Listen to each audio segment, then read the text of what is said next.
memberikan edukasi dan memperluas cakrawala teman-teman semua lah ya, berkaitan dengan penerbangan, pengaturan, pengendalian dan pengawasan. Jadi kita punya 3 fungsi. Fungsi ini dilakukan oleh kantor otoritas bandara. Kita sudah lakukan vaksinasi booster 2 kali. Nah, pertama itu ya. 6.000 orang, yang kemarin juga di 6.000. juga tidak mungkin ya kita semuanya harus menginap di Bandara Ngurah Rai pesawat-pesawat itu. Iya, betul. Nanti ditentukan berdasarkan keprotokolan negara.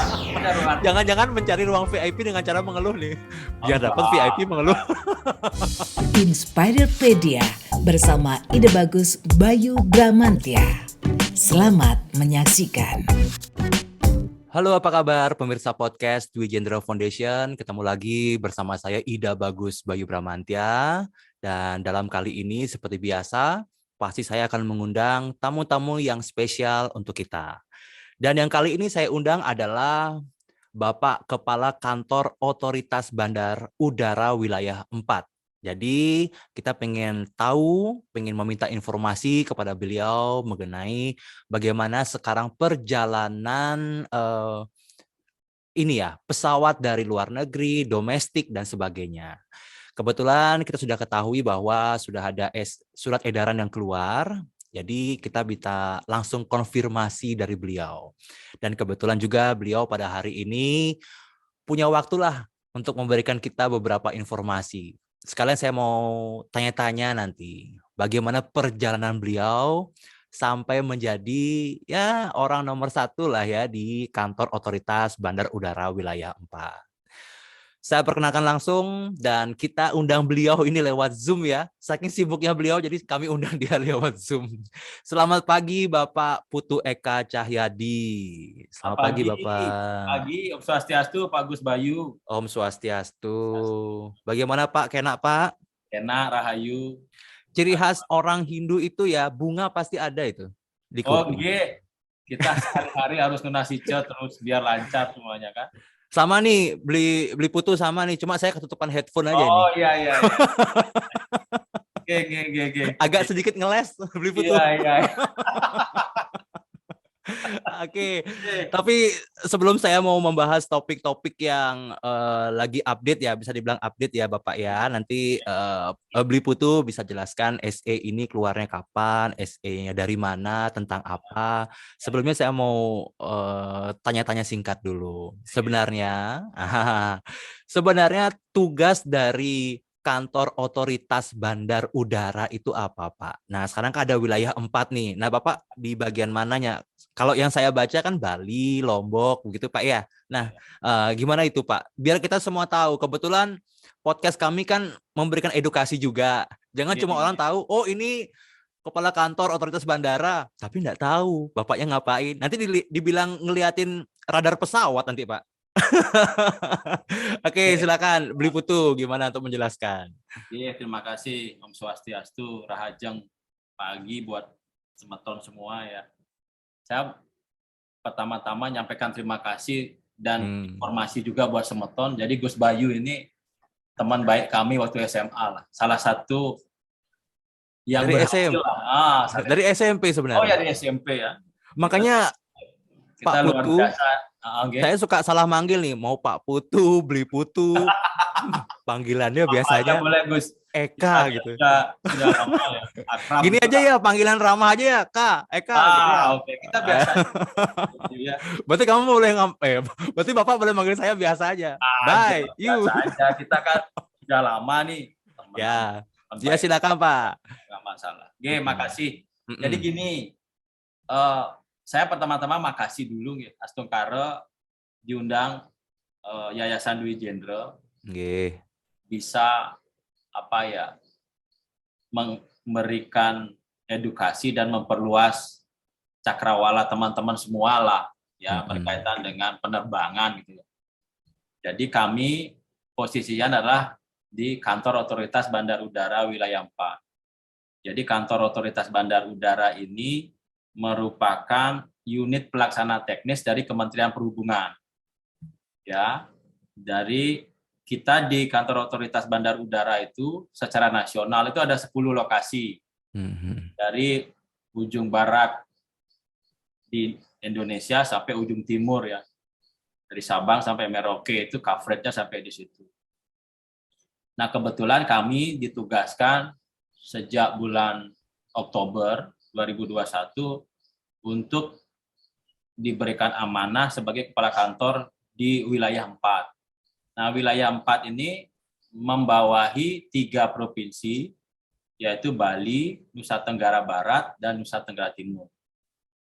Kalau total bandara yang kita lakukan fungsi pengawasan dan pengendalian ya di wilayah 4 ini totalnya ada 19 bandar udara. Ya. Dari 19 bandar udara ini andal kontrol pengawasan pemenuhan regulasinya di kami. Jadi fungsi-fungsi yang sesuai dengan ketentuan tentu Undang-Undang Nomor 1 ya, rujukannya di situ, Undang-Undang Nomor 1 tahun 2009 tentang penerbangan. Kita juga punya organisasi dan tata kerja, ada peraturan di bawah undang-undang itu, ada peraturan Menteri Perhubungannya nomor 41 tahun 2011 tentang organisasi dan tata kerja kantor otoritas bandara. Nah, di sana ada fungsi-fungsi tentu pengaturan, pengendalian, pengawasan di wilayah kerja yang tadi Bali, NTB, dan NTT. Jadi kami lebih banyak melakukan peran memastikan pemenuhan regulasi keamanan, keselamatan penerbangan, memastikan pelayanan di bandara berjalan dengan lancar sesuai dengan ketentuan. Ya, nanti stakeholder-nya juga banyak, tapi pasti karena bandara ini objek vital nasional ya, itu jumlah stakeholder-nya banyak banget. Nanti bisa jelaskan lagi. Oke. Mungkin itu, Mas Bayu. Oke, mungkin itu secara apa ya Bapak ya, secara general gitu ya. Nah, sekarang kalau misalnya ini, karena pemirsa kita kan sebenarnya dari TK, SD, SMP, SMA, mahasiswa, kemudian orang tuanya dan sebagainya. Nah, tadi kan Bapak menyampaikan bahwa pengawasan dan pengendalian. Nah, kalau secara teknisnya ini Pak, apa nih, mengatur jadwal penerbangan kah? Atau apa saja nih? Kalau dibikin simpel lagi nih, memang nama nomenklatur kantornya kantor otoritas bandar udara. Tapi skop pekerjaannya bukan ngurusin bandara saja. Jadi seluruh aktivitas penerbangan itu kita jaga. Karena penerbangan ini kan tadi seperti saya sampaikan ini vital, teknologi, terus juga SDM-nya cost-nya juga tinggi ya, memaintain ini, jadi bukan mudah gitu. Nah, tugas utamanya misalnya nanti kalau bicara pengawasan ini kita punya beberapa tim kita sebut sebagai inspektur, ya inspektorat itulah, atau kita nyebutnya inspektur penerbangan. Nah, mereka ini adalah spesialisasi di bidangnya masing-masing. Kita punya 5 cabang inspekturan atau jenis inspektur. Pertama, inspektur angkutan udara. Nah, tadi bicara jadwal.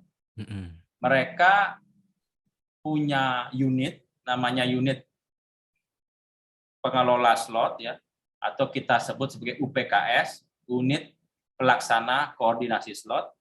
Di dalamnya itu ada rekan kita dari penyelenggara bandara, rekan kita dari air navigasi. Jadi mereka mengatur kapasitas bandara agar layanan penerbangan berjalan dengan lancar. Jadi gampangnya gini, penerbangan ini kegiatan yang terencana gitulah. Kita nggak bisa melakukan penerbangan ujuk-ujuk hari ini, kita mau terbang, suka-suka kita nggak bisa. Jadi kita mengatur dari bandara asal, originnya, sampai bandara destinasinya. Jadi kita memastikan bahwa, katakanlah kalau bicara jadwal, bicara slot penerbangan, apakah dia departure dari bandara asal sampai ke bandara tujuan ini sudah firm nggak jadwal? Terus fasilitas di bandara asal dengan bandara tujuan sudah firm nggak? Terus prosedur yang digunakan dalam penerbangan apa? Apakah IFR, VFR, dan seterusnya. Kemudian sarana prasarannya sudah siap tidak di lokasi di situ. Lalu cuaca sepanjang perjalanan seperti apa? Nah, itu semuanya dikolaborasikan dengan seluruh stakeholder dalam penyelenggaraannya. Kemudian juga dari angkutan udara kita bicara ada inspektur bandar udara.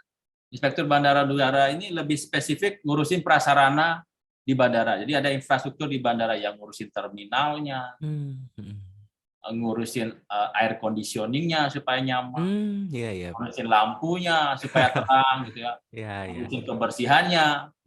Jadi itu yang diawasi teman-teman. Kemudian juga ada inspektur navigasi penerbangan. Nah, navigasi penerbangan ini sebagai salah satu dukungan kepada pilot ya.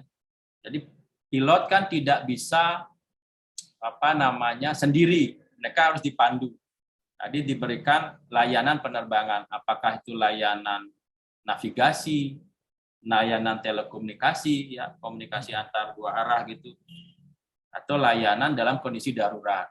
Itu juga diberikan layanan. Nah, teman-teman yang mengatur itu, sehingga kalau terlihat kita ya, di atas kita ini, di ruang udara kita, itu sebenarnya mirip seperti di jalan raya lah. Ada jalan-jalan yang kita sebut sebagai airways, ada belokannya, ada rambu-rambunya juga sama, kayak traffic light rambu-rambu juga ada ya, ada sektor-sektor yang dibangun, ada tempat di mana kita mesti holding, kalau cuacanya buruk itu ada pengaturan. Ada kita sebut sebagai SID ya, Standard Information Departure, ya, menggunakan instrumen. Ada yang standar arrival-nya juga SID Star itu dibangun dan dibuat. Ada alat-alat navigasinya juga yang ada di ground. Nah, kondisi-kondisi itu yang dipakai ya selama ini ya, yang sudah berjalan. Jadi sekali lagi dari kita kondisinya seluruhnya infrastruktur itu dipastikan berjalan dengan baik di navigasi. Jadi sudah 3 ya, angkutan udara, bandar udara, navigasi. Yeah. Nah, kemudian yang keempat, kita punya inspektur keamanan penerbangan. Jadi ngurusin keamanan juga.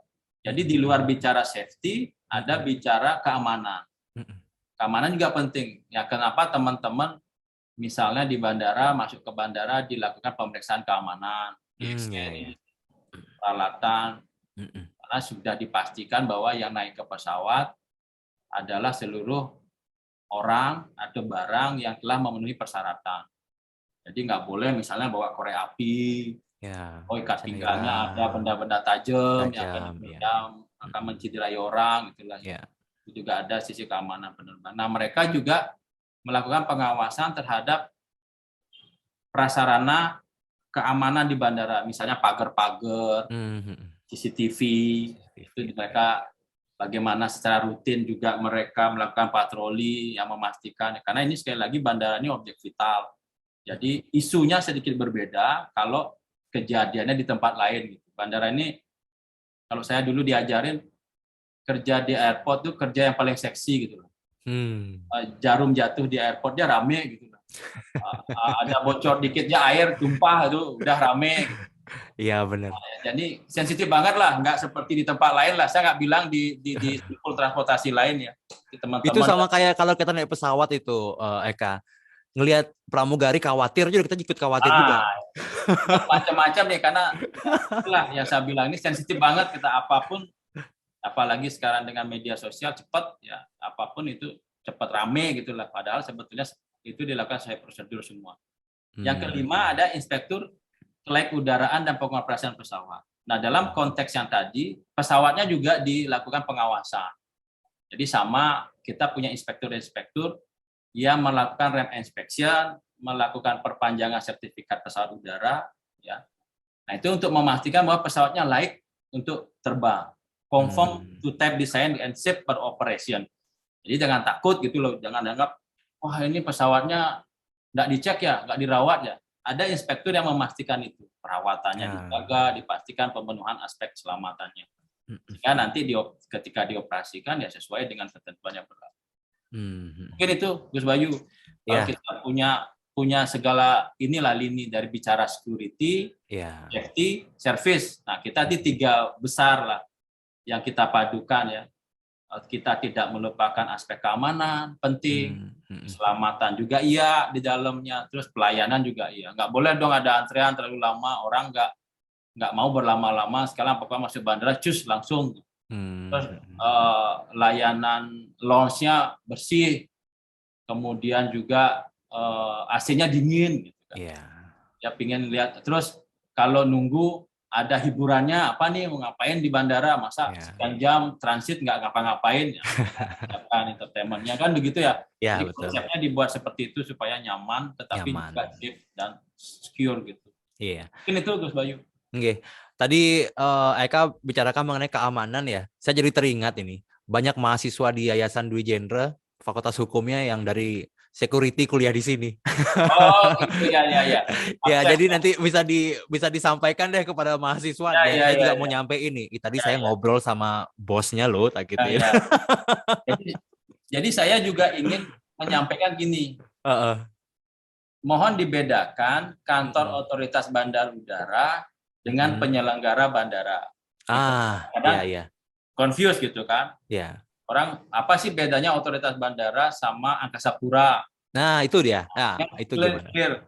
Nah, semenjak lahir otoritas bandar udara di tahun 2011 ya, itu fungsi-fungsi pemerintahan. Jadi pemerintah itu fungsinya 3, pengaturan, pengendalian, dan pengawasan. Jadi kita punya 3 fungsi. Fungsi ini dilakukan oleh kantor otoritas bandara. Nah, bagaimana fungsi dari Angkasa Pura? Angkasa Pura adalah penyelenggara bandara. Dia yang sebagai operator di bandara. Jadi bicara aspek pelaksanaan dari regulasi, dia yang melaksanakan regulasi. Lalu siapa yang nyusun regulasinya? Regulasinya disusun oleh pemerintah. Ya, dalam hal ini Direktorat Jenderal Perhubungan Udara bersama UPT-nya terkait dalam ini kantor otoritas bandara. Jadi fungsi regulasinya ada di pemerintah, fungsi pengawasan, audit, inspeksi, tes itu ada di pemerintah. Fungsi pelaksanaan terhadap regulasinya, merunning operasional sehari-hari, memastikan bahwa operasional berjalan dengan sesuai regulasi, ya, kemudian gaining profit karena dia adalah perusahaan ya, jadi butuh revenue gitulah untuk bisa beroperasi. Nah, itu teman-teman Angkasa Pura. Jadi bedanya gitu. Nah, kebetulan kalau kami di wilayah 4, 3 bandara yang kita di dalam wilayah kerja kita yang di bawah Angkasa Pura 1 ya, di naungan Angkasa Pura 1, yaitu Bandara I Gusti Ngurah Rai, Bandara Zainuddin Abdul Majid yang sekarang juga sangat progresif ya untuk kegiatan Mandalika ya. Kegiatan Mandalika yang sebentar lagi juga akan berlangsung ya, itu luar biasa ya, juga airportnya dan sudah sangat siap untuk kegiatan Mandalika. Kemudian yang paling timur Kupang ya, Bandara El Tari Kupang. Nah, ini 3 bandara di bawah Angkasa Pura. Selebihnya adalah bandara-bandara yang juga diselenggarakan oleh unit penyelenggara bandar udara. Dia mirip seperti Angkasa Pura, tetapi di bawah Kementerian Perhubungan. Jadi fungsinya sebagai operator bandara, meskipun seragamnya sama seperti kami di perhubungan. Misalnya Bandara Bima, Bandara Sumbawa, Bandara di Waingapu, Bandara di Sabu atau Rote, Bandara di Labuhan Bajo misalnya. Itu di bawah Kementerian Perhubungan masih. Itu tadi saya mau nyebutin itu kan, pertama Eka sebutkan 3 bandara yang besar yang di bawah kantor otoritas bandara udara. Ternyata ada juga yang di Bima. Itu saya mau tanya, itu kenapa nggak disebutin? Ternyata sudah dibantu dijelaskan ya. Oke. Sekarang kalau tadi Eka membicarakan mengenai regulasi ini ya, yang paling terupdate saat ini, walaupun mungkin sudah beberapa hari yang lalu sudah keluar, ini adalah mengenai surat edaran dari Kementerian Perhubungan Republik Indonesia nomor 21 tahun 2022. Tentunya ini kita butuh informasi ini. Topik yang paling penting adalah mengenai update perjalanan domestik, atau mungkin ada update juga untuk mancanegara ini. Kalau saya baca sih memang spesifikasinya domestik ya, kalau saya tidak salah baca ya di surat edaran itu ya. Bagaimana Eka? Begini Gus Bayu, kita ini kan sejak pandemi gitulah saya cerita, sejak pandemi 2019 akhir, kemudian dideklar di Indonesia itu Maret 2020. Pasien pertama itu kalau di luar sudah Desember 2019 lah, COVID-19 itu. Ini yang memukul paling besar kan dampaknya adalah mobilitas ya, mobilitas masyarakat. Karena ketentuannya adalah mengurangi mobilitas. Hmm. Karena ketika nanti banyak mobilitas, banyak yang bergerak, artinya ada pertemuan orang, itu yang menyebabkan terjadinya penyebaran COVID. Mulai dari situ disusunnya Satgas Nasional ya. Pasti sudah paham lah, ada Satgas Nasional dibentuk kala itu, dan pemerintah menyatakan sebagai pandemi COVID-19 ya, secara aturan. Traffic domestik maupun internasional kita drop luar biasa. Iya. Kalau di dalam negeri drop karena ada pembatasan juga, ya, pembatasan. Kemudian di luar negeri juga lebih-lebih ya, mereka melarang warga negaranya untuk berpergian. Ya. Kemudian juga kita berpergian ke sana juga tidak bisa. Ya, jadi banyak ada kendala.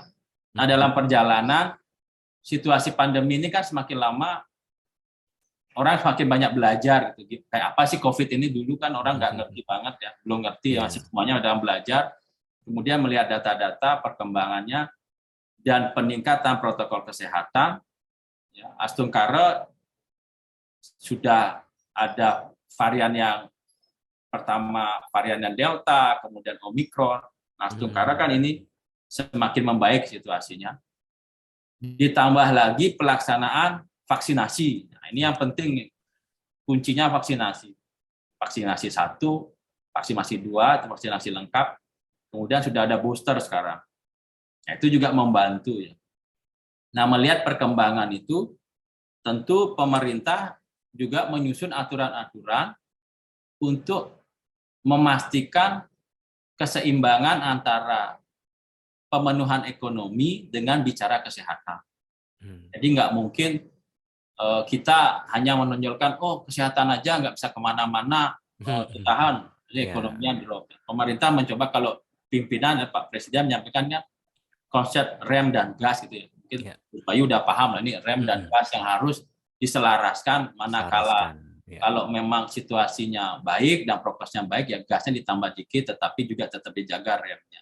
Betul. Jadi ini harus balance. Nah, memang betul, karena situasi sudah membaik, Kementerian Perhubungan dalam menerbitkan regulasi, tadi memang ada SE 21 ya tahun 2022, khusus untuk pelaku perjalanan orang dalam negeri dengan transportasi udara pada masa pandemi COVID-19 ini, itu merujuknya tentu kepada SE Satgas. Jadi bukan kita mendefine sendiri gitu, enggak. Karena sekali lagi hal-hal yang berkaitan dengan COVID ini kan lebih banyak ke aspek kesehatan dulu. Betul. Mereka yang mendesain seperti apa sih posisinya, positivity rate-nya dipantau terus, bor seperti apa, pelaksanaan vaksinasi berapa persen, mereka mengukur itu ya. Terus bagaimana kasus aktif, mereka selalu memperhatikan flow itu dengan baik. Data-data itu mereka perhatikan. Nah, memang setelah situasi yang semakin membaik ini, ada SE yang 11 ya dari Satgas COVID. Kemudian dari SE 11 itu karena kita yang mengatur simpul-simpul transportasi, jadi Kementerian Perhubungan memberi tugas untuk mengatur simpul transportasi, khusus untuk Direktorat Jenderal Perhubungan Udara mengatur simpul transportasi di bandara, ya kita terbitkan yang terbaru, yaitu SE 21 tadi. Nah, SE 21 ini yang terbaru adalah tentu memberikan semacam insentif lah, kepada orang-orang yang sudah vaksinasi lengkap dan booster. Jadi mereka sudah tidak diwajibkan untuk melakukan tes PCR ataupun rapid antigen. Ya, sekarang kan sudah tuh sejak beberapa hari yang lalu ya. Kalau tidak salah sudah sejak tanggal 8 Maret ya ini berlaku. Sudah sejak tanggal 8 Maret ya Pak ya. 8 Maret berlaku. Ya. Itu bagi yang sudah vaksin lengkap ya, dosis kedua atau vaksinasi dosis ketiga dan mini booster, itu nggak perlu RT-PCR dan antigen. Nah, ini insentif lah, benefit. Saya ini patuh kok sama aturan negara dan saya berusaha kita semua untuk bisa menjadikan dari pandemi menjadi endemi kan, endemi, gitu. Health community ini kan kekebalan komunal yang dibuat gitulah, supaya kita juga bisa mulai beraktivitas, ekonomi juga semakin bergerak. Nah, kondisi-kondisi ini yang didesain oleh pemerintah, dan Astungkara trafficnya semakin membaik. Ya.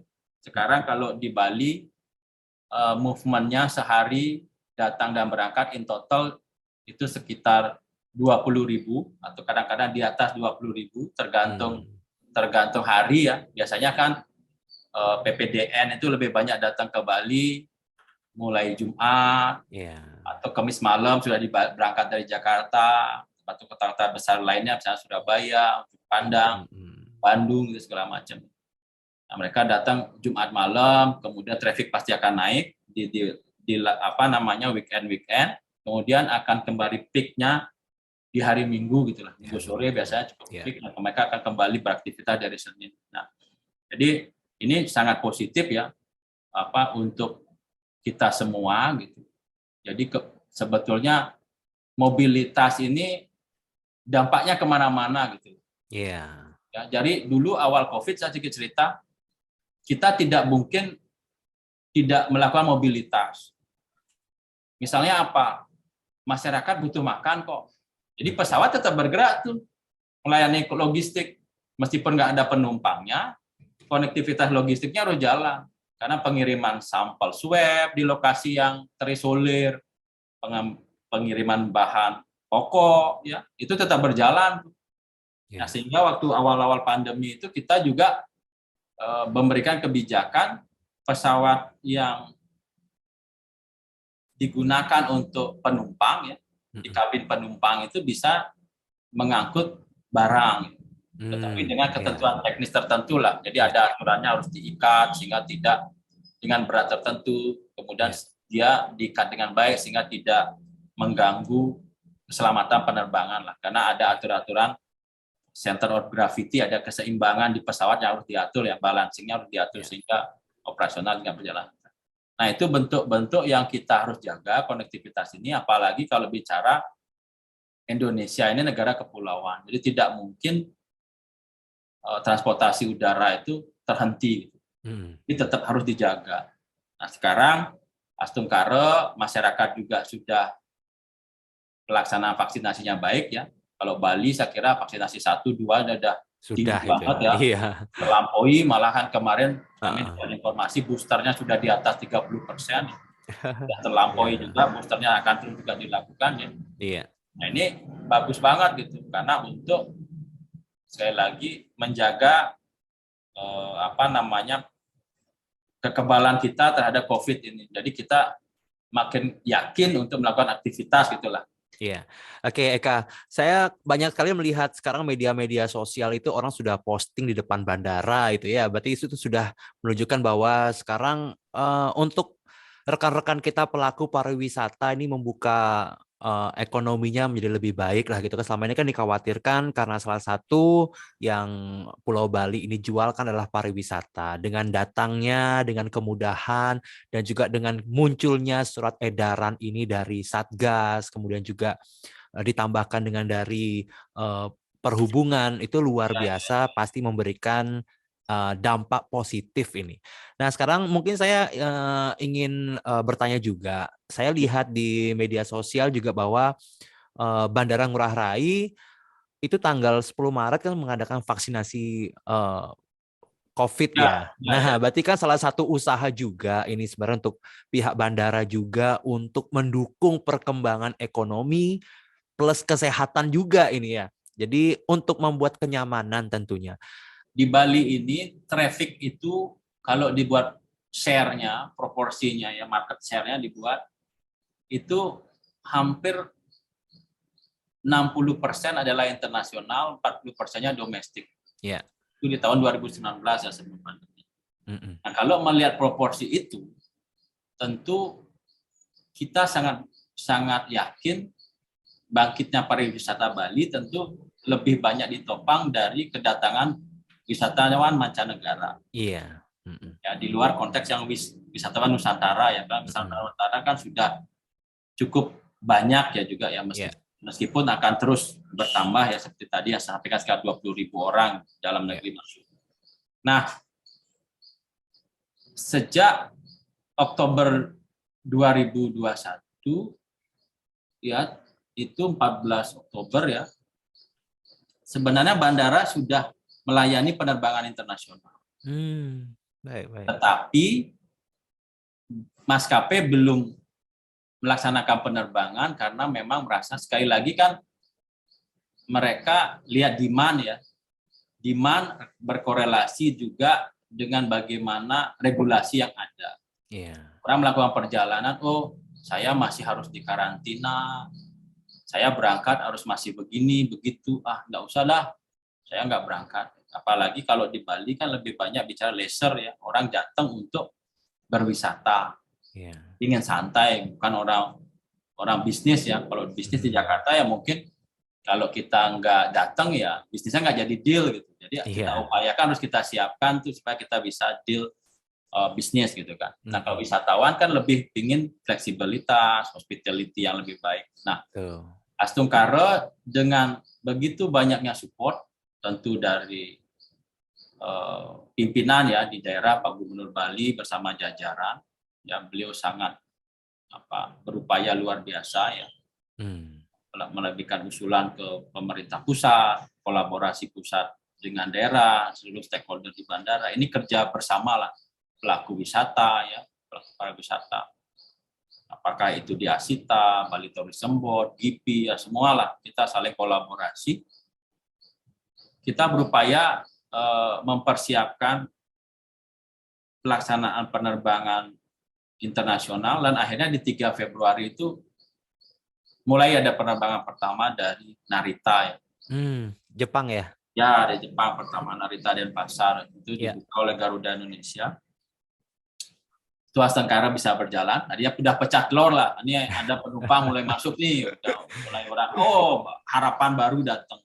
Harapan buat semua orang ya. Betul. Harapan kita di bandara kan, kita banyak banget nih teman-teman, sahabat, rekan-rekan kita yang harus dirumahkan lah, tenaga kerja kan gitu ya. Sekarang mulai kita bergeliat, sektor-sektor semua berjalan ya, di bandara, luar bandara, ya, tempat makan, tempat wisata, tempat-tempat oleh-oleh juga mulai berjalan. Nah, itu tanggal 3 Februari udah berjalan, dan tanggal 3 Februari berjalan, jumlah trafiknya naik terus.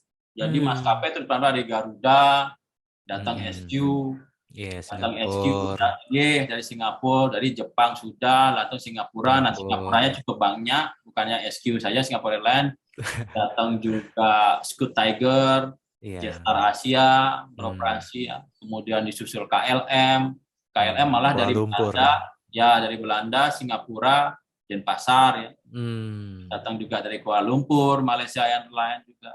Terus kemarin Jetstar sudah beroperasi juga. Ya, dari Australia. Ditambah juga Garuda dari Sydney. Sebenarnya dari Melbourne juga ada tuh yang Jetstar kemarin. Dan ini betul-betul menggairahkan lagi lah semangat kita bersama, ya, kesiapan kita. Jadi betul-betul komunitas ini solid sekali. Saya terus terang sampaikan di Bali ini kompak banget gitu ya. Satu tujuan, satu visi untuk bisa bangkitkan Bali. Kemudian pimpinan daerah juga memberikan dukungan penuh, support kepada kita. Ya, apa-apa yang memang bisa beliau support, beliau akan laporkan atau sampaikan ke Jakarta. Dan beliau juga rajin ya mengundang atau memanggil kita semua stakeholder, ini siapnya sampai di mana sih? Lalu seperti apa usaha-usaha kalian? Nah, kita diberikan arahan, harus kita tindak lanjuti. Demikian juga pimpinan di Jakarta yang sehari-hari juga setiap minggu kita melaporkan evaluasi pelaksanaannya ya, sehingga kita bisa ketahui apa yang kurang. Nah, yang lebih menggembirakan, tanggal 7 Maret itu sudah ada visa on arrival. Nah, sebelumnya kan datang pakai visa tuh, harus punya e-visa. Jadi orang sebelum datang harus apply dulu. Kemudian dengan melihat data-data yang semakin membaik, juga pandeminya, COVID-nya baik, melandai dan bagus, Astungkara juga nggak ada lagi positivity rate-nya nggak tinggi. Akhirnya ya ada FOA nih. FOA tanggal 7 Maret itu untuk 23 negara. Jadi ini menggairahkan lagi, orang datang berwisata, nggak usah cari visa dulu, nanti datang aja di Bali cari visa langsung. Oke, Pak Eka, saya potong dulu. Ini buat adik-adik mungkin yang belum mengerti ya. VOA, Visa on Arrival. Ah, Nah, itu apa itu dulu? Nah, Bapak jelasin dulu buat adik-adik kita nih. visa on. Jadi warga negara asing yang masuk ke Indonesia Ya. itu harus punya izin masuk gitu loh. Oke. Sama seperti kita lah, sebenarnya seperti kita warga negara Indonesia mau pergi ke luar negeri ya, mengikuti aturan di negara setempat, apakah kita butuh visa atau tidak. Kalau sudah dapat izin masuknya, nah izin masuknya ini polanya macam-macam nih negara-negara. Ada yang pakai visa, jadi sebelum berangkat harus apply dulu, disiapkan dahulu sebelum keberangkatan. Ada yang visa on arrival, jadi tidak perlu di lokasi asal dipersiapkan, tetapi saat ketibaan kita bisa memohon. Waktu sampai buat. Di bandara saya mau masuk, ini coba di bandara saya mau izin masuknya diurus pada saat ketibaan. Itu visa on arrival. Kemudian juga ada yang bentuknya bebas visa. Nah, itu beda lagi nih. Dulu kan kita juga banyak ya negara-negara yang bebas visa. Nanti mungkin ke depan akan menuju ke sana apabila misalnya nanti pandeminya juga semakin membaik. Membaik, ya. Mas Tungkaro, seperti itulah pola-pola yang sudah disiapkan oleh teman-teman yang berkaitan dengan bidangnya di keimigrasian. Jadi pada prinsipnya kita ini sangat siap gitu ya untuk melakukan segala hal ya, upaya-upaya kita. Di kolaborasi tadi dilakukan bersama. Mau CIQ, mau penyelenggara bandara. CIQ ini Custom Immigration Quarantine. Di bandara kan sebutnya singkat-singkatnya CIQ. Pokoknya ini main besarnya lah. Mereka yang akan mengurusi. Kemudian penyelenggara bandara, teman-teman maskapai, pihak TNI Polri juga sangat membantu sekali ya, memastikan kelancarannya, pengamanannya. Jadi kolaboratif, multidimensi stakeholder lah, semua ikut membantu menyiapkan masing-masing strategi tusinya sehingga bisa berjalan dengan baik. Ya. Mungkin seperti itu, Mas Bayu. Ya, memang sih benar kata Eka tadi ya, bahwa kalau orang Bali itu punya satu visi, apalagi semuanya kan bekerja berdasarkan pariwisata dan bidang-bidang yang lainnya sebenarnya. Ya. Nah, inilah sangat mudah sekali sebenarnya untuk menentukan kesiapan kita nih, khususnya di Bali sebenarnya ya Eka ya, karena luar biasa ini. Tadi juga Eka juga menyampaikan bahwa yang dari luar negeri datang ke Indonesia dengan diberikan beberapa kemudahan, ini sangat memberikan angin segar tentunya buat ekonomi di Bali. Lagi juga ini, tadi Eka menyebutkan mengenai kesiapan ini. Saya dari tadi melihat latar belakangnya Eka ini ada G20 nih. Ya, kan kemarin kesiapannya kita ada pandemi, kemudian dipindahkan di Jakarta, kan begitu ya. Event-event G20 itu kan ada beberapa nih. Nah, jadi buat pemirsa podcast bahwa kegiatan event G20 itu nanti bisa browsing mungkin di internet bahwa ada beberapa event. Nah, kemarin kita tahu bahwa eventnya salah satunya dipindahkan dulu ke Jakarta. Nah, sekarang masih ada banyak nih event-event yang akan diselenggarakan di Bali. Kesiapan dari bandara bagaimana nih? Yang berhubungan tentunya dengan institusi yang lainnya juga kan pasti berkolaborasi. Bagaimana ini dari pihak bandara sendiri, Eka? Oke, begini. Jadi menyambung pertanyaan pertama. Kita terus terang di masa pandemi ini kita sangat semangat untuk memastikan seluruh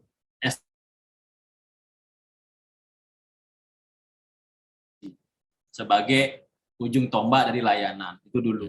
Di 2020 kita menggelar vaksinasi itu bersama.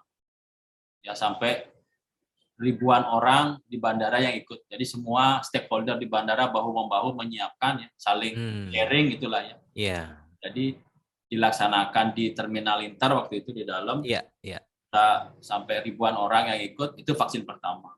Kemudian vaksin kedua juga demikian. Kita lakukan bersama-sama lagi stakeholder. Ya, koordinasi sama KKP, penyelenggara bandara, personilnya koordinasi sama Dinas Kesehatan Provinsi, Dinas Kesehatan Kabupaten Badung. Jadi kita ajak semua TNI AU, kita kolaboratif lah. Polri, semua terlibat. dalam penyiapannya itu kayak arisan lah bareng-bareng. Nggak ada tuh karena semangatnya sama. Kita ingin cepat dapat vaksinasi, kita mau segera melayani, apalagi event mendatang di 2022 kita mau ada G20 nih. Jadi kita termasuk yang kemarin tadi Gus Bayu juga sampaikan ya. Kita sudah lakukan vaksinasi booster 2 kali. Nah, pertama itu. 6.000 orang, yang kemarin juga 6.000. 6.000. Wow. 6.000 orang kita sampai 6.000 orang ya. Itu komunitas ya, keluarga, masyarakat sekitar yang kita ajak. Bagus. Jadi itu Pak ya, masyarakat sekitar juga ya. Ya, kita ajak semua. Iya. Kemudian kemarin 1.000 orang. Jadi ini baik. Sudah hampir seluruhnya personil kita itu tervaksinasi. Kecuali yang memang karena sesuatu hal karena sakit tertentu memang belum bisa menerima vaksinasi. Ya. Itu yang pertama. Karena ini vaksinasi ini bagian dari kesiapan untuk G20 juga. Betul. SDM-nya sudah firm nih. Ya, yang kesehatan, masalah kesehatan. Terus penyiapan fasilitas yang sesuai dengan protokol kesehatan. Nah, ini teman-teman bandara Angkasa Pura I ini juga sangat siap mempersiapkan seluruhnya.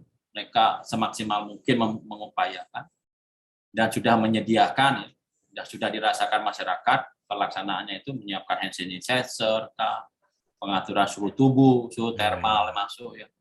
Kemudian pengaturan jaga jarak di terminal. Itu hal-hal yang terus dilakukan dan terus dipantau ya, diingatkan terus nih lagi di bandara, tolong jaga jaraknya diatur, tolong maskernya dipakai, itu di-announce terus ya, diumumkan. Nah, itu kesiapan. Selain itu juga bicara infrastruktur. Karena bandara ini akan melayani G20 yang pelaksanaan puncaknya di presidensi G20 di November ini. Ini memang beberapa pekerjaan dilakukan di bandara. Ini banyak hal ya yang bisa saya sampaikan. Kita juga berbagi tugas, tidak hanya Kementerian Perhubungan. Ada juga teman-teman dari Kementerian BUMN, dalam ini Angkasa Pura. Misalnya pekerjaan yang kemarin untuk di Kementerian Perhubungan berkolaborasi dengan Kementerian PUPR, yaitu berkaitan dengan pekerjaan revitalisasi gedung VVIP. Di lokasi penyambutan atau lokasi para pimpinan kepala negara dari G20 yang akan masuk ke Bali, mereka akan melalui gedung baru yang sudah akan dipersiapkan. Ada gedung VIP baru yang akan dipersiapkan dan Mas Tungkara juga bisa tepat waktu selesai sebelum G20. Kemudian juga ada revitalisasi atau beautifikasi, kita sebut kalau istilah kami. Mempercantik, memperindah. Mempercantik dan memperindah ruangan di bandara, area di bandara juga akan dipercantik lagi lah. Mungkin sudah mulai terlihat ya, teman-teman juga misalnya di bundaran bandara, ini taman-taman sudah dirapikan dan seterusnya. Jadi harus saya lihat itu. Sambil ngunjungin kantornya Pak Eka ini. Ya, dibikin inilah cantik lah. Semua dibikin itu. Di sisi lain juga pengaturan skenario pengaturan penerbangan. Disiapkan nih pengaturannya gimana nih, nggak boleh ada kemacetan, tidak boleh ada stuck di bandara ya. Flow-nya diatur. Karena flow-nya tadi kan harus memenuhi prokes ya. Misalnya karena kan kepala negara itu kan datang dari berbagai negara, originnya beda-beda negara itu ya. Kecuali satu negara berangkat rame-rame lain lagi. Nggak mungkin. Nah, termasuk itu. Benar. Karena saya dahulu sebelum di sini juga sebelum jadi kepala kantor ya juga ikut juga pada kegiatan APEC dan IMF ya. Kita pernah acara besar APEC dan IMF. Ya termasuk pengalaman-pengalaman itu yang kita pakai untuk mengatur G20. Misalnya parkirnya pesawatnya kepresidenan. Betul. Para tamu negara nanti di mana ya, termasuk koordinasi dengan bandara-bandara terdekat misalnya Lombok, Surabaya, Ujung Pandang di atas ya. Terus kemudian Jakarta dan seterusnya ya, supaya pengaturan traffic ini baik gitulah. Dan mungkin dia ngedrop aja pimpinannya, tapi setelah itu parkirnya tidak di Bandara Ngurah Rai tapi di lokasi lain. Oh gitu ya Pak ya. Kan kalau banyak tamu kan kapasitas juga tidak mungkin ya kita semuanya harus menginap di Bandara Ngurah Rai pesawat-pesawat itu. Iya betul. Nanti ditentukan berdasarkan keprotokolan negara mana yang akan menginap di Bandara Ngurah Rai, mana yang akan menginap di Lombok dan seterusnya akan diatur berdasarkan ini. Wih, Jadi itu pengaturannya sangat detail ya, saya bilang sangat detail, termasuk luar biasa. antisipasi gangguan penerbangan. Ya, Ya. kita pernah mengalami pada saat IMF ada erupsi Gunung Agung mungkin ya. Nggih, Ya, nggih. punya Force major pengalaman itu juga ya. ya, itu ada force major, situasinya betul. Namun demikian itu juga harus dipersiapkan pengaturan Diantisipasi. skenario-nya, antisipasi dan dipersiapkan juga oleh stakeholder ya. Jadi sekali lagi Ngurah Rai sangat siap untuk G20 dan ini semua berkolaborasi lah, semua mengambil peran. Jadi semua instansi, kementerian, lembaga mengambil peran untuk menyukseskan G20. Jadi ini sebagai wujud nyata bahwa peran Indonesia di dunia gitulah ya, kan tidak mudah juga ya mendapatkan kehormatan menjadi pimpinan atau presidensi G20 itu nggak mudah. Nah, tentu banyak benefit yang akan diperoleh dengan pelaksanaan ini ya. Nah, kita dari bandara sebagai pintu gerbangnya, wajah lagi sekali lagi kita berkunjung ke rumah orang kan. Iya. Kita lihat dulu bagian depannya nih, kira-kira gimana ya? Oh wow gitu ya. Itu yang kita saat pertamanya. Oh wow, bagus pelayanannya firm. Iya. Dari mata turun ke hati lah ya. Itu betul. Dari mata turun ke hati, betul, saya setuju. Jadi kita memastikan wajah Indonesia sangat baik dan luar biasa itulah di dalam penyelenggaraan ini. Agak berat ya karena memegang peranan penting nih, first impression ini. Ya, betul. Iya.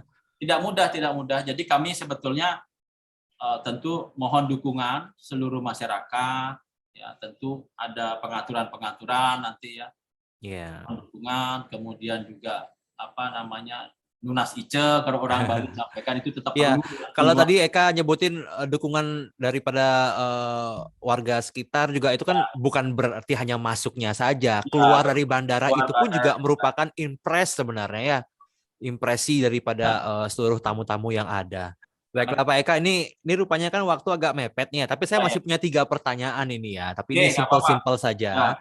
Ya, mungkin yang pertanyaan saya adalah yang paling, karena kita punya acara namanya kan Inspirepedia. Ini ya menginspirasi ya kan. Nah, Pak Eka putra Bali dipercaya, ditunjuk untuk memimpin kantor otoritas Bandar Udara Wilayah 4 ini ya. Kemudian kayaknya Pak Eka juga dulu bekerja di luar Bali juga. Nah, kita pengen tahu nih Pak Eka, sebenarnya suka dukanya Bapak itu gimana? Perjalanannya seperti apa? Mungkin bisa menginspirasi adik-adik yang masih sekolah, adik-adik mahasiswa juga, bahwa ya berkarir itu kita mesti fokus atau sesuai dengan apalah ya. Pak Eka mungkin bisa menyampaikan ini suka duka dulu mungkin Bapak, kemudian apa motivasinya. Kalau belajar yang rajin itu nomor 1 sudah Pak. Tapi ada semangat di balik itu pastinya. Gimana Pak Eka, mungkin bisa Bapak kasih kami inspirasi lah buat pemirsa. Makasih. Ini mungkin ya suka duka dulu ya. Tentu banyak sukanya lah ya. Tentu banyak suka. Ya kita, apalagi di posisi sekarang suka banget ya. Enggak lah. Kalau berkaitan dengan posisi nggak usah dicari lah. Kalau saya bilang itu amanah. Nah itu inspirasi. Jadi, menurut saya bekerja lakukan yang terbaik. Kalau kita kan dulu apa yang kita sebut Karmani di Karaste Mapalesu Kadasana. Nah, itu kan clear. Kamu nggak usah pikir apa hasil yang kamu peroleh. Kerjain aja yang terbaik. Apapun itu. Kalau dikasih tugas kuliah ya kerjakan yang terbaik. Semaksimal yang memang bisa ya. Dan sekarang kan kita nggak perlu seperti ilmuwan ya menginvention sesuatu, menemukan sesuatu, bahwa gampang aja adopsi, tiru atau modifikasi aja yang sudah ada. Karena orang gini, adopsi dulu deh, coba pertama, terus sudah adopsi kita jalanin atau kita tiru dulu, orang gitu ya. Terus juga harus adaptif ya. Sekarang ini era VUCA ya, pasti sudah paham ya adik-adik VUCA ya, volatile, uncertainty. ya kompleks banget kerjaan sekarang ya, mesti lintas sektor, ambigu. Ini barang apa ya COVID ini, kaget-kaget kita semua. Jadi benar-benar harus adaptif lah terhadap situasi, sigap gitu ya. Sehingga juga bisa kalau kami diminta kalau oleh pimpinan itu agile ya, tangkas itulah. Ada masalah belum ini udah apa sih solusinya? Cepat diambil. Ya, ada masalah ada solusi sebenarnya. Ya, kita cepat melakukan itu. Jadi saya melihat ya banyak sukanya ya kalau kami di penerbangan karena sekali lagi ini sangat vital, tentu banyak sukanya. Jadi mempersiapkan penerbangan, konektivitas. Saya sebelum di sini saya di Direktorat Angkutan Udara. Jadi lebih banyak melakukan penyiapan konektivitas baik ke daerah-daerah wisata, provinsi-provinsi atau daerah terisolir ya. Nah, itu ada kegiatan-kegiatan angkutan perintis ya. Itu bahagia sekali rasanya untuk bisa kita merajut Indonesia itu loh. Melihat traffic ke sini ada penerbangan, kita ke sana ada penerbangan, itu senang banget kita. Lihatnya semua orang kalau istilah sekarang negara hadir gitulah. Benar-benar nggak ada tuh nggak dilayani. Saya mau di pelosok sana, ada. Kamu nggak perlu takut. Ada yang melayani kamu penerbangan. Kalau saya sakit, ada yang ngangkut nggak? Ada. Kalau butuh sembako atau butuh bahan pokok, obat-obatan ada nggak? Ada. Itulah peran pemerintah hadir di situ. Itu bahagia banget ya. Apa bisa saya bilang bahwa Eka ini sebenarnya kan banyak sukanya nih. Ya. Dari dijelaskan tadi itu rupanya benar-benar menyukai tantangan sebenarnya ya. Saya challenger. Ya, saya pernah ditugaskan di Denpasar ya. Tahun 2002 saya di Kemenhub, kemudian 2008 saya dipindah ke Bali. Kemenhub Jakarta. Ya, di Kemenhub Jakarta di kantor pusat 2002 sampai 2008 pindah ke Bali, 2008 sampai 2016 saya di Bali. 2017 saya dipindah ke Makassar. Ya, saya sempat tugas di Makassar juga. Ya, beda challenge-nya karena memang culture-nya beda-beda itu. Di Makassar, di bandara Sultan Hasanuddin di Makassar. Ya. Kemudian lanjut juga pindah ke Cengkareng. Ya, ini kompleksitas pekerjaan di Cengkareng lebih lagi.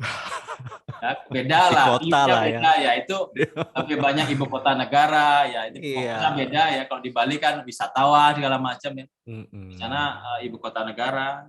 Dari Cengkareng saya pindah kantor pusat lagi ya di kementerian, balik ke kementerian, lalu memang diberi tugas ke situ. Jadi banyak sukanya lah. Jadi banyak mengenal orang, banyak berdiskusi ya.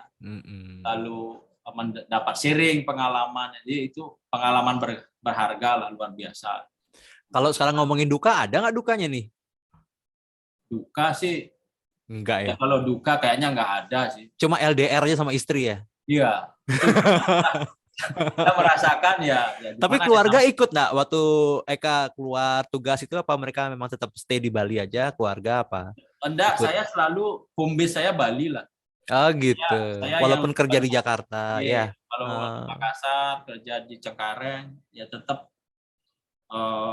keluarga di Bali, home base-nya di Bali. Kita nggak pernah pindah-pindah ngajak keluarga, karena nggak tahu ya kalau ASN ya, itu kan harus siap ditempatkan di mana saja gitu. Jadi kita ya jalani aja lah. Dari tadi ya saya sampaikan buat adik-adik semua, teman-teman, ya lakukan saja dengan fokus.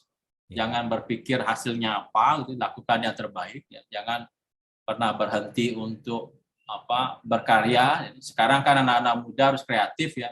Apalagi era digital Sekarang kita ngapa-ngapain aja bebas kok. Ini aja sekarang sebenarnya kita ngikuti era digital ini. Ya, ini ketemu kan tatap muka nggak ini era digital. Anak-anak milenial sekarang pintar-pintar, cepat lah. Jadi digembleng lebih cepat, lebih adaptif, lebih tangkas seperti tadi yang saya sampaikan. Kita sangat harus memikirkan nih ke depan apa ya. Tadi saya selalu ingat era VUCA itulah. Volatile, berubah kemarin gini, sekarang sudah ada itu global lagi. Seru ya, seru. Iya, ini apalagi nampaknya. Sekarang kan Rusia sama ini ya, Ukraina lagi rame ini. Ini apa lagi nih? Habis ini pandemi belum selesai, ini sudah ada lagi. Ini kira-kira kita mesti kayak apa strategi kan gitu ya. Jadi Betul. lebih banyak mempersiapkan awareness-nya yang harus kewaspadaan kita. Kewaspadaan. Mungkin itu sih yang selama Iya, ini. baik. Eka, ini sebagai penutup, Oke. ada hal-hal yang ingin mungkin disampaikan kepada pemirsa kita. Dan sekali lagi mungkin saya mau menyampaikan bagi bahwa pemirsa kita itu kan Yayasan Dwi Jendra itu ada murid-murid dari TK, SD, SMP, SMA, SMK, mahasiswa S1, mahasiswa S2, kemudian Ya, ada dosennya, oh gitu. ada gurunya, ada pegawainya, ada orang tua murid tentunya. Nah, yang menjadi subscriber kita. Plus juga warga masyarakat yang nanti misalnya kita sharing mengenai berita ini, tentunya kan warga masyarakat lainnya juga pengen mendengarkan secara langsung apa ini. Nah, ada nggak yang harus disampaikan mungkin Pak Eka sebagai posisi sebagai kepala kantor atau sebagai pribadi yang bisa disampaikan di podcast ini sebagai ya penutup lah begitu Pak, yang bisa kita sharing. Bagaimana Eka? Pertama gini, saya tentu Yayasan Dwi Jendra sebagai sivitas akademika gitulah ya, Ya. mempersiapkan generasi penerus gitulah ya. Ya, tentu koridornya tetap dalam pendidikan, punya etika pasti ya, itu kejujuran ya, integritas. Kalau di tempat kami kan integritas nomor 1.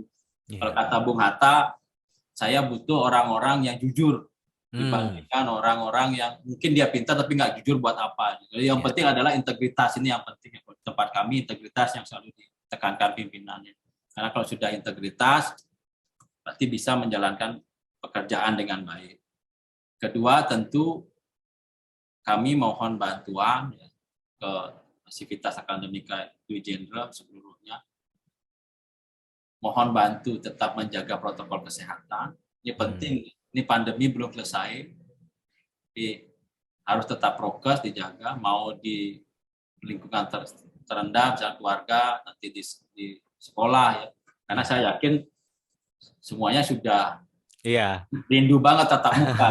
Saya dengar tatap mukanya mulai April ya. Nah, kan ini tatap muka nih, mau tatap muka lagi. Ya, ini. Kita sama posisinya. Kalau di dunia pendidikan kan juga ada dari Menteri Kesehatan, kemudian Menteri Pendidikan, Gubernur. Nah, itu kita Dinas Pendidikan sama mengikuti regulasi juga. Ya, itu jadi pemenuhan prokes. Kedua, optimisme ya. Kan harus optimis ya. Pandemi ini harus terus optimis gitu. Nggak boleh kita itu kehilangan optimisme ya. Seperti ya ini tantangan lah. Saya nggak bilang ini masalah. Ya. Semua challenges yang harus dihadapin ya. Kemudian kita juga mungkin tidak melupakan selama ini pentingnya kesehatan gitu ya. Iya. Kan sekarang saya lihat kan anak muda tidak hanya penting ya, sekarang kita juga itu yang saya berharap itu. Kemudian kemajuan teknologi ini penting. Metaverse ya sekarang apa? Metaverse saya nggak tahu. Metaverse ya. Itu kan sesuatu yang baru ya, kita tiba-tiba terkaget-kaget dunia ini udah berubah banget luar biasa. Ini ya, metaverse itu kan sama seperti misalnya kita punya lahan ya, tapi secara virtual.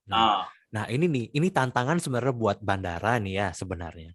Kalau misalnya kita mau jalan-jalan ke luar negeri, tinggal pakai kacamata ini, nggak perlu ke bandara loh. Gimana dong? Nah itu makanya. Jadi ini luar biasa gitu teknologi. Tantangan juga nih buat bandara ntar nih kalau udah metaverse sudah gini. Dosen-dosennya diganti nanti pakai di rumah ngajar. Di rumah ngajarnya. Jadi kita harus bisa seperti itu loh. Iya. Teknologi. Terus bicara networking, jangan lupa nih.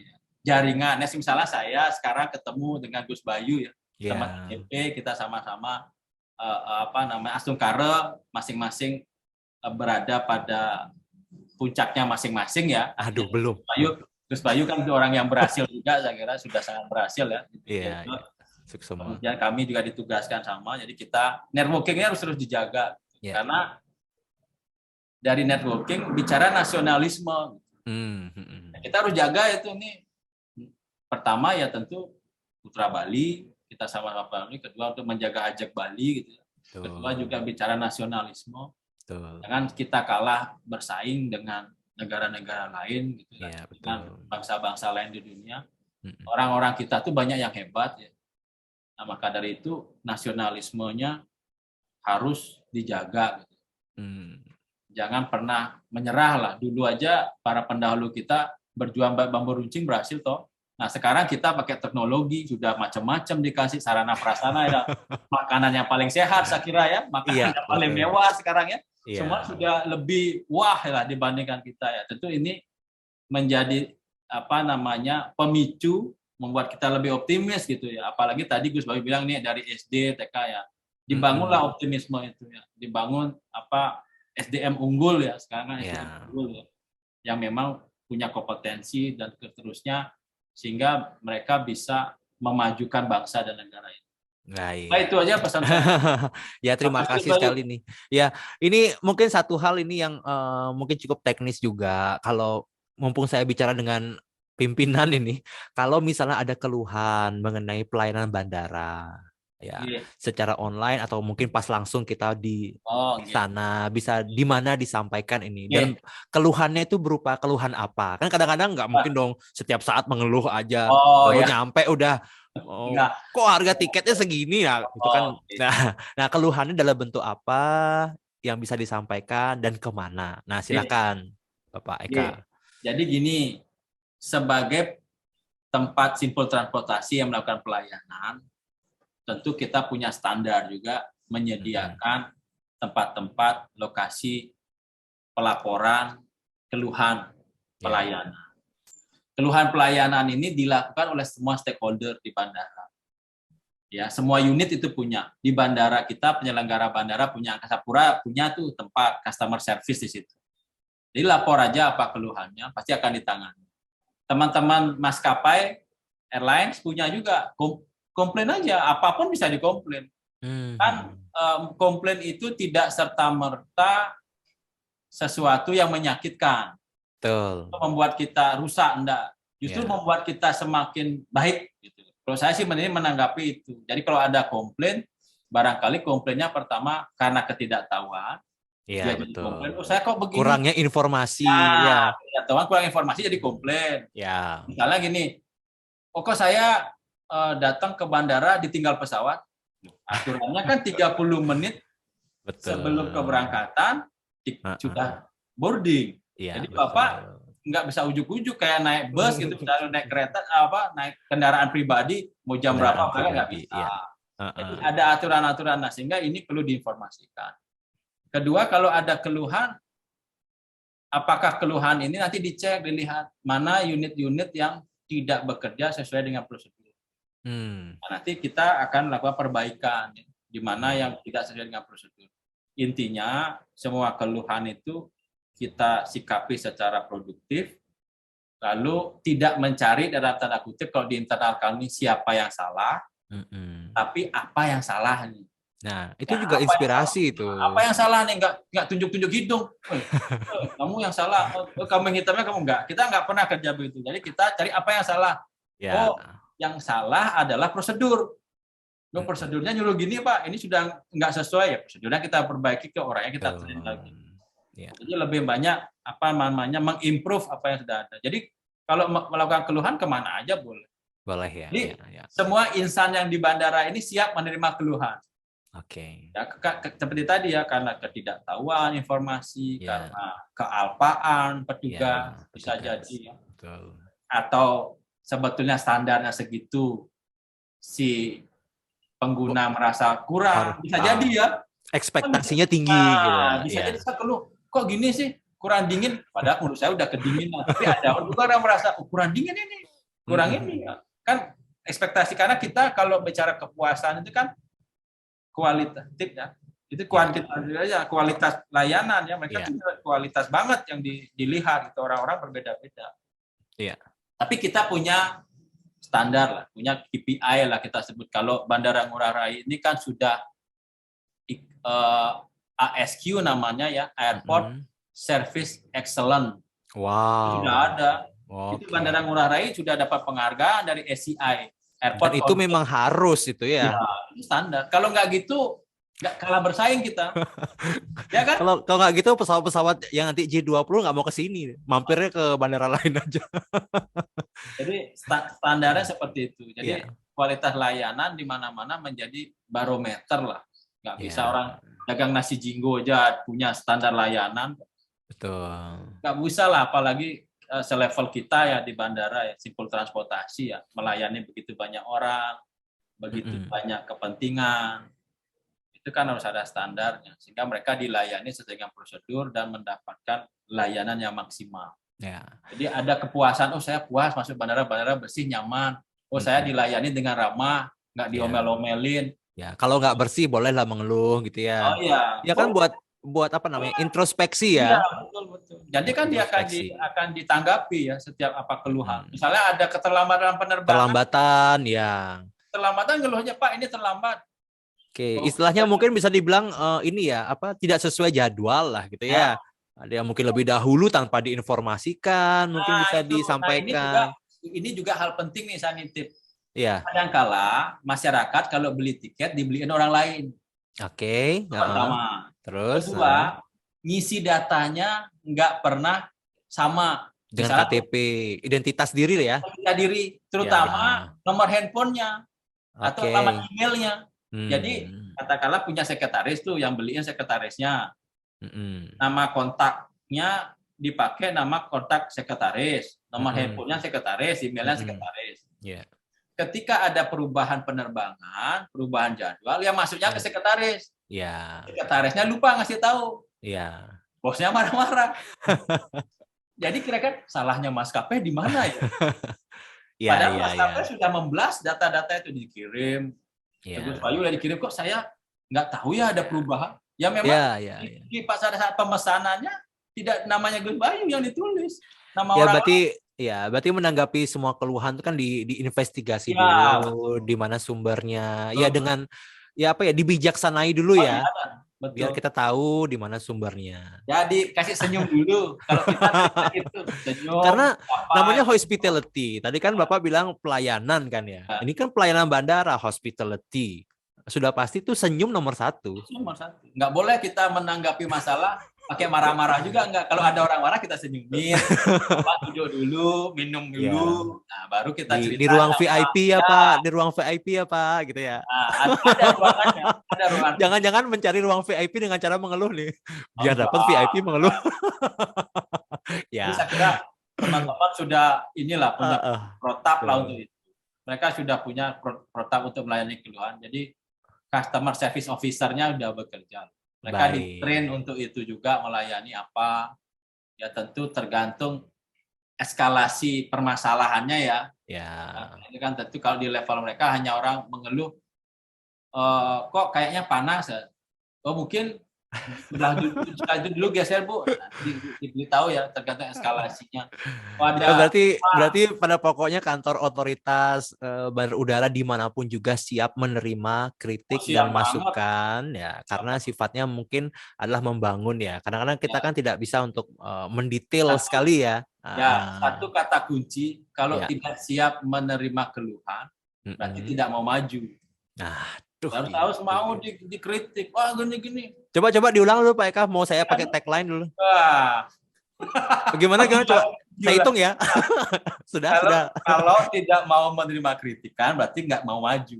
Oke. Jadi siapapun dikritik, kan kita sekali lagi butuh kaca orang lain untuk melihat. Kalau dikritik tambah nyinyir gimana? Ya kalau nyinyir itu kan kita sikapi dengan bijaksana ya. Apa yang posisinya, yang sudah dilakukan, apa yang akan dilakukan.